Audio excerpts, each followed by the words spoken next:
Cricket से जुड़ी तमाम खबरें, वर्ल्ड रिकॉर्ड, आईसीसी रैंकिंग और आने वाली सीरीज के शेड्यूल से बाखबर रहने के लिए सब्सक्राइब करें बी ऑफिशियल चैनल को और दबाएं बेल के बटन को ताकि आप हमारी लेटेस्ट वीडियो सबसे पहले देख सकें।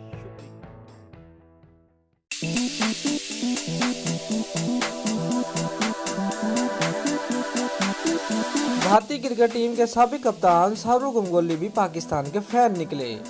अपनी नई किताब के हवाले से इंटरव्यू में पाकिस्तान और पाकिस्तानी क्रिकेट टीम की तारीफों के पुल बांध दिए। तफसीलात के मुताबिक क्रिकेट के दादा और साबिक भारतीय कप्तान सौरव गंगोली ने पाकिस्तान से मोहब्बत का इजहार कर दिया। अपनी नई किताब के हवाले से एक इंटरव्यू में उन्होंने 2004 के दौरा पाकिस्तान को यादगार करार देते हुए कहा कि पाकिस्तान खूबसूरत और मुख्तलिफ मुल्क है। दौरा पाकिस्तान के दौरान सब लोगों से बेहद मोहब्बत मिली।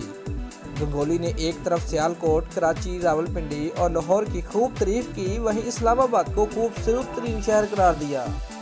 भारतीय लेजेंड गंगोली ने अपनी नई किताब में लाहौर के खानों की भी तारीफ की और दौरा पाकिस्तान के दौरान होटल से छुपकर ग्वाला मंडी जाने का भी जिक्र किया।